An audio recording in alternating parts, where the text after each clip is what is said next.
1977 সালের পর এই প্রথম ইসলামী ছাত্র শিবির নতুন ইতিহাস সৃষ্টি করলো, নতুন অধ্যায়ে প্রবেশ করলো। ঢাকা বিশ্ববিদ্যালয়ের মধুর ক্যান্টিনে ইসলামী ছাত্র শিবির কেন্দ্রীয় কমিটি, নট ঢাকা বিশ্ববিদ্যালয় শাখা, সংবাদ সম্মেলন করেছে। এই সংবাদ সম্মেলন ঠেকানোর ঘোষণাও কোনো পান্ডারা দিয়েছিল, কিন্তু শিবিরকে ঠেকানোর কোনো সাহস বা সাধ্য বর্তমানে কোনো সন্ত্রাসীদের নেই, কেউ ঠেকাতে পারবে না। অতএব যে শিবির প্রতিষ্ঠিত হয়েছে ঢাকা বিশ্ববিদ্যালয়ের কেন্দ্রীয় মসজিদে, কিন্তু প্রতিষ্ঠার পর থেকে মধুর ক্যান্টিনে ছাত্রদল, ছাত্রলীগ, ছাত্র ইউনিয়ন, ছাত্র ফেডারেশন থেকে শুরু করে সব সংগঠন সংবাদ সম্মেলন করতে পারলেও শিবির কখনো পারেনি। সর্বশেষ ইসলামী ছাত্র শিবির ঢাকা বিশ্ববিদ্যালয় শাখা সংবাদ সম্মেলন করেছে, কিন্তু এবার শিবিরের রাজনীতি পল্টন থেকে মধুর ক্যান্টিনে ঢুকেছে। সর্বশেষ শিবিরের যে সংবাদ সম্মেলন হয়েছিল কেন্দ্রীয় শিবিরের, সেটা কিন্তু পল্টনে অফিসে হয়েছিল, কিন্তু এবার ঢাকা বিশ্ববিদ্যালয়ের মধুর ক্যান্টিনে আসল জায়গায় শিবির প্রবেশ করেছে। তবে একটা সৌন্দর্য আছে, ঢাকা বিশ্ববিদ্যালয়ের মধুর ক্যান্টিনে সংবাদ সম্মেলনে যারা কথা বলবে তারা ঢাকা বিশ্ববিদ্যালয়ের শিক্ষার্থী হলেই ভালো হয়। এই জন্য শিবিরের নেতৃত্ব ঢাকা বিশ্ববিদ্যালয় থেকে হওয়ার কোনো বিকল্প নেই। এটা বাংলাদেশের রাজনীতির বাস্তবতা, আপনাকে মানতে হবে। খুব শীঘ্রই হবে ইনশাল্লাহ। সাইফাতুল্লাহ আছেন পাশেই। দর্শক, শিবির তাদের এই ইতিহাস সৃষ্টিকারী, এই নতুন অধ্যায় প্রবেশকারী সংবাদ সম্মেলনে নানান সত্য ঘটনা সামনে এনে ছাত্রদলের অপকর্ম প্রমাণ সহ তুলে ধরে ছাত্রদলকে কঠিন বার্তা দিয়েছে, তাৎপর্যপূর্ণ।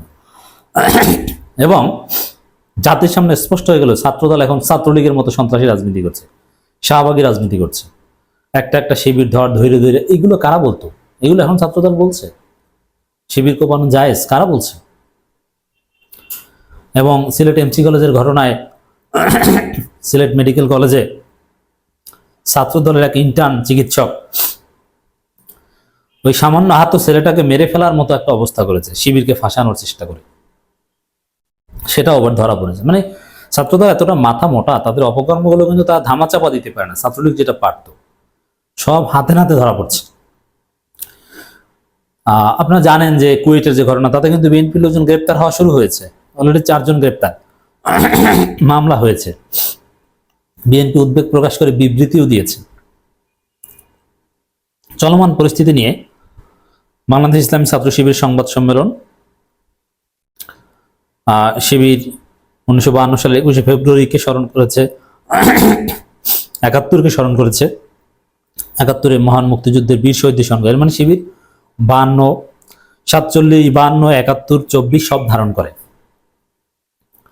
2024 সালে জুলাই অভ্যুত্থানে অকুতোভয় বীর আবু সাইদ, মুগ্ধ, ওয়াসিম, শান্ত সহ হাজারো শহীদদের, যারা স্বৈরাচারের বিরুদ্ধে জনগণের ন্যায়সঙ্গত অধিকার প্রতিষ্ঠার লড়াইয়ে নিজেদের জীবন উৎসর্গ করেছেন, তাদের এই আত্মত্যাগের ইতিহাসের পাতায় চির অম্লান হয়ে থাকবে। আল্লাহ তাদের এই ত্যাগকে কবুল করুন। সেই সাথে আহত ও পঙ্গুত্ব বরণকারীদের জন্য সুস্থতা, উত্তম প্রতিদান কামনা করছি। শিবির বলছে, যে সাংবাদিক বন্ধুরা, সম্প্রতি ঘটে যাওয়া কিছু অনাকাঙ্ক্ষিত ও গুরুত্বপূর্ণ বিষয় নিয়ে আপনাদের সামনে উপস্থিত হয়েছে। আমরা তো এখানে বিশ্লেষণ করছি মৌলিক পয়েন্টগুলো। দেখেন, শিবির স্পষ্ট করেছে সাংবাদিকদের যে ছাত্রলীগ যে রাজনীতি বাংলাদেশে করতো, ছাত্রদল এখন সেই রাজনীতি করছে। এবং 24-এর বিপ্লব বা 24-এর আকাঙ্ক্ষা, 24-এর স্পিড, 24 পরবর্তী মানুষের বা ছাত্রদের আকাঙ্ক্ষা, এগুলো ধারণ করতে ছাত্রদল ব্যর্থ হয়েছে। কিন্তু শিবির সঠিক লাইনে আছে, এটা স্পষ্ট করেছে। শিবির বলছে, আমরা অত্যন্ত উদ্বেগের সাথে লক্ষ্য করছি যে ছাত্র রাজনীতি নিয়ে যে জনসংখ্যা তৈরি হয়েছিল তা কিছু ছাত্র সংগঠনের আধিপত্যবাদী, কিছু মানে ছাত্রদল, আধিপত্যবাদী নীতি, সন্ত্রাসী কর্মকাণ্ড, চাঁদাবাজি, দখলদারি, ট্যাগিং ও দোষ চাপিয়ে দেওয়ার হীন সংস্কৃতি চালু রাখার ফলশ্রুতিতে শিক্ষার্থীদের মধ্যে রাজনীতি বিমুখতা তৈরি এবং শিক্ষার পরিবেশ বিনষ্ট হচ্ছে। ছাত্রদলের ককটেলের ভয় এখন সাধারণ শিক্ষার্থীরা হাঁটতেও পারছে না, যে কমিটি দিলেই ককটেল ফুটবে, ওই দিন সাধারণ শিক্ষার্থীরা ক্লাসে যেতে ভয় পায়।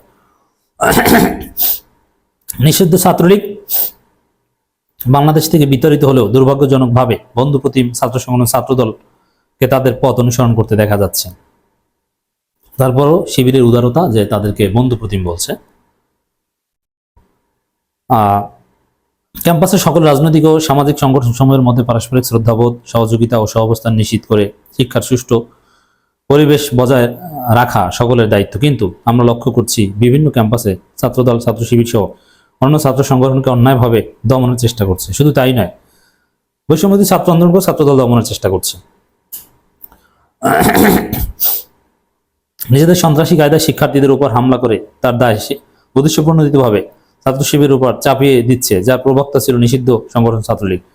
স্বৈরাচার গণহত্যাকারী শেখ হাসিনা মুক্ত বাংলাদেশেও ফ্যাসিবাদের রুলসগুলো কিছু ছাত্র সংগঠন ঘোষণা দিয়ে গ্রহণ করেছে। ছাত্রদলের ঘোষিত নীতি শাহবাগী নীতি। আপনারা দেখেছেন তারা ফেসবুকে স্ট্যাটাস দিয়ে শিবির কোপানো জায়েজ আগেও ছিল এবং ভবিষ্যতে থাকবে এমন বিভৎস ঘোষণা দিচ্ছে। আমরা নোয়াখালীতে এমন একজনের বিরুদ্ধে মামলা করেছি। আমরা আশা করব সরকার তার বিরুদ্ধে যথাযথ ব্যবস্থা নেবে। শুধু তাই নয়, কুয়েটের ঘটনাকে কেন্দ্র করে ছাত্র শিবিরের সম্পৃক্ততার মিথ্যা বক্তব্য দিয়ে দেশের বিভিন্ন জায়গায় বিক্ষোভ করে। খুলনা শিববাড়িতে তাদের মিছিল থেকে একটা একটা শিবির ধর ধরে ধরে জবাই কর এই স্লোগান দেওয়া হয়। এমন ভয়ঙ্কর হিংস্র স্লোগান আমরা ছাত্রলীগের মুখে শুনতাম, এখন ছাত্রদলের মধ্যে নিষিদ্ধ ছাত্রলীগের প্রতিচ্ছবি আমরা দেখতে পাচ্ছি। সারা দেশে শত শত জায়গায় চাঁদাবাজি, দখলদারি দেখে বোঝার উপায় নেই যে দেশে কোনো পরিবর্তন হয়েছে। অপরাধীদের হাত বদল হয়েছে ঠিকই, কিন্তু অপরাধ আগের মতোই চলছে। গত 22 ফেব্রুয়ারি যশোরের চাচারায় চাঁদা না দেয় সম্রাট নামের এক মাছ ব্যবসায়ীর চোখ উপড়ে ফেলে ছাত্রদলের সন্ত্রাসীরা। এখন এটা আবার তারা অস্বীকার করে, বলে যেটা মাদক ব্যবসায়ীদের মধ্যে সংঘর্ষ, ছাত্রদল বলে। ওই মাদক ব্যবসায়ীদের তো ছাত্রদল, এটা আপনি বুঝেন না কেন? কুয়েটে এমসি কলেজেও এমসি কলেজের যে ঘটনা, ছাত্রদল তাদের অপরাধ ধামাচাপা দিতে শিবিরকে পরিকল্পিত ফাঁসাতে সেই ঘটনা ঘটিয়েছে। শিবির এরকম বলছে। তামিল মিল্লাতে হামলার ঘটনার প্রতিবাদ জানিয়েছে। এখন ওই কুয়েটের ঘটনায় যে ছাত্রদল নিজেরাই স্বীকার করেছে, যেমন ছাত্রদল বলছে শিবির করেছে আর যুবদল তাদের নেতাকে বহিষ্কার করে, এমন এখানেই তো ধরা পড়েছে। এবং পুলিশ যাদেরকে গ্রেপ্তার করেছে তারা সবাই বিএনপি এবং এদের অঙ্গ সংগঠনের লোক। এমন ঘটনা এখানে প্রমাণিত, শিবির এটাই বলেছে। এভাবে এই যে রাকিব যেটা বলেছিল, এমসি কলেজের বিষয়টা ক্লারিফাই করেছে, ওখানে শিবিরের কোনো সম্পৃক্ততা নেই। রাজনীতি করতে গিয়ে বা কৌশলের অংশ হিসেবে ছাত্রদল শিবিরকে এখানে দায়ী করার চেষ্টা করছে। শিবিরকে দায়ী করা সম্ভব হয়নি, এবং ওই যে দায় চাপিয়ে দাও শিবিরের উপর, এই বিষয়টা নিয়ে কথা বলেছে। এছাড়া বিভিন্ন জায়গায় ধর্ষণ ঘটনা নিয়েও শিবির কথা বলেছে। মুক্ত চিন্তা বা ওই যে রাখাল রাহা, এটা নিয়েও কথা বলেছে, মিছিল করেছে। মোটের উপরে এটাকে বরগুনা পাথরঘাটা গ্রুপসূত্র যে যুবদল কর্মী কোন ঘটনায় যে শিবিরের উপর দায়, শিবির নেতার উপর হামলা করা হয়েছে, দিন শেষে কি হলো? সারা দেশে তো হাইপ তোলা হলো যে শিবির করেছে। দিন শেষে তারা নিজেদের কামড়া এটা প্রমাণিত হয়েছে। মানে প্রত্যেকটা ঘটনা শিবির স্পষ্ট করেছে শিবির 5 আগস্টের পর কোনো অপরাজনীতি করেনি। শিবির দুধের ধোয়া নয়, ভুল করতে পারে, কিন্তু ভুল এখনো করেনি। শিবিরকে স্বাগত ঢাকা বিশ্ববিদ্যালয়ের মধুর ক্যান্টিনে প্রবেশ করার জন্য।